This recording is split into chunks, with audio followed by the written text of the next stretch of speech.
Welcome to part 2 of Nourished Mom Life 101, Movement Beyond Exercise. I feel like in terms of their fitness, moms are in one of three categories.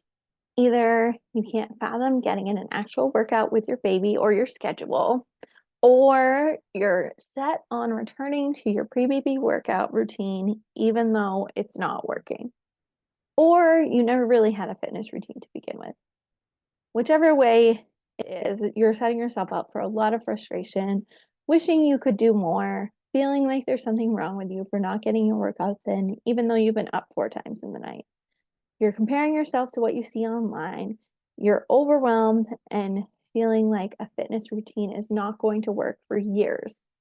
In this mom phase of life, I highly recommend switching your focus from getting to the gym and needing those 5 workouts a week and instead switching to thinking about getting your movement in. This swap is a game changer for your mindset about quote unquote working out. Think about how often you're chasing your kiddos or how many times you have to get up to stop them from climbing on something. That's all movement. So instead of being frustrated that you have to stop your workout to pull your baby off the coffee table, you're recognizing the nature of our jobs is super active, especially in those toddler years. And once you expand the concept of exercise to include things like walking around the aisles of Target, getting in a kitchen dance party, and playing outside with your kids, you won't be so discouraged when you can't get a workout in. What does that look like? That looks like going for walks, again, those kitchen dance parties, playing with your kids, climbing the stairs, walking around the store. Maybe if you're lucky, you can get a 10-minute body weight video or a short dance workout in. The keyword there is short. The good news for you, if you're sitting there and saying, how am I supposed to get 30 minutes in? That's what I'm supposed to do. Studies have actually shown that it's more beneficial to get spurts of movement in during the day than it is to get that 30-minute workout and then go sit at a desk all day. So thankfully, mom life is very aligned with these short bursts of movement, and kids are constantly moving around. So by the nature of our jobs, we are very active. This shift from exercise to movement was essential for one of my mom wellness clients. She came to me and was feeling bad that she couldn't get herself to the gym. She had no motivation, no desire. She couldn't get herself back to taking these classes that she had loved before. They used to be part of her regular routine, but with her toddler, it just wasn't happening. So we settled on a step goal as a way for her to get more movement in and intentionally get in those bursts. It started at just 5,000 steps, and eventually she increased it from 7,000 to 10,000. It started very small. She was just doing things like walking around her house. Eventually, she progressed to getting outside for walks. A little further into her program, she started by adding in a spin class. Towards the end of our time together, she was working with a personal trainer at the gym, and now she does at-home exercises in between her training sessions. If you think back to where she started, those 5,000 steps a day might not seem like much at all. But if you look at the way she was able to progress her fitness and her movement, she was able to fit in those small movement bursts and build on that over time. And when it made sense for her family, she was able to get back into a more formal exercise routine. Then, on the days when she couldn't make it to the gym, she had a foundation to fall back on. So, let's say it's a couple months down the line. You've really embraced the idea of getting your workout in through movement instead of a formal workout. You will take some extra laps around Target when it's nice out. You'll go for walks with your kids or pets. You have kitchen dance parties, just part of your regular everyday routine. Your kids are so used to it now, they get excited to pick a song or they cheer you on when you do a 10-minute arms video. You've got that down and you're getting to the point where you're ready for some more formal workouts or an exercise class. How are you going to do that in a way that's going to last? This is the next step that I take with my mom wellness clients. There's 2 parts to it: joyful movement and creating a lasting, sustainable routine. I'll touch on that part in a second, but it's really important that when you're starting out, you find something that you enjoy.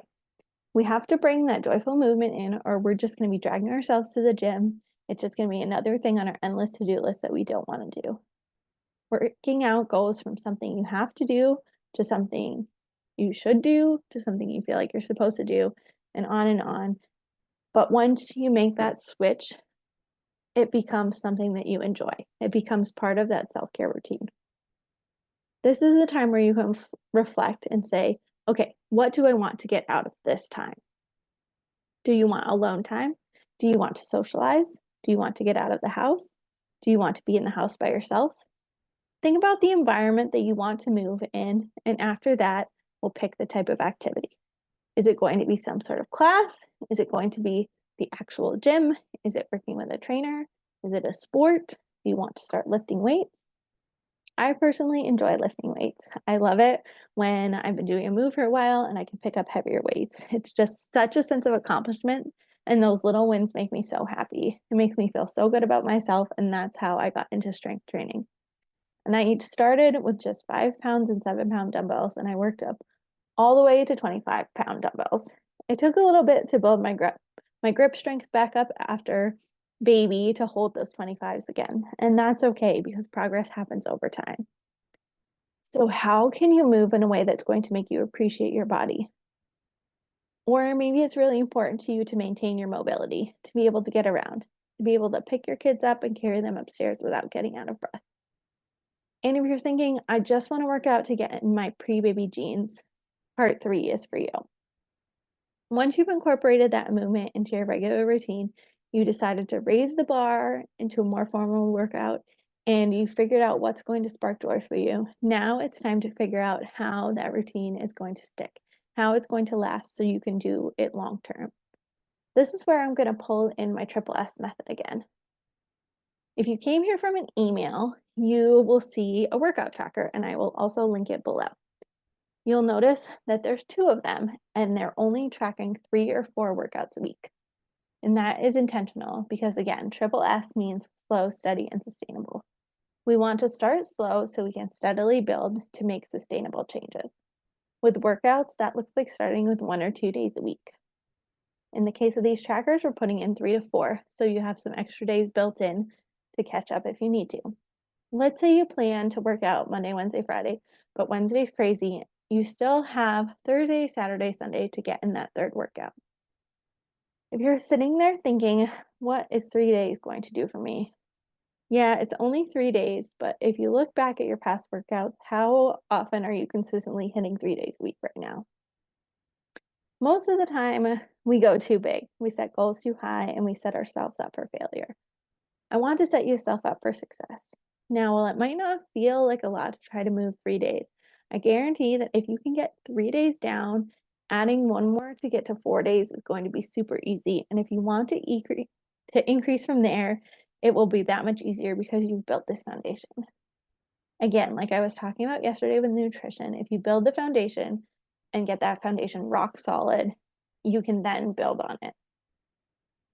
That is the whole philosophy and the whole idea behind the Triple S method.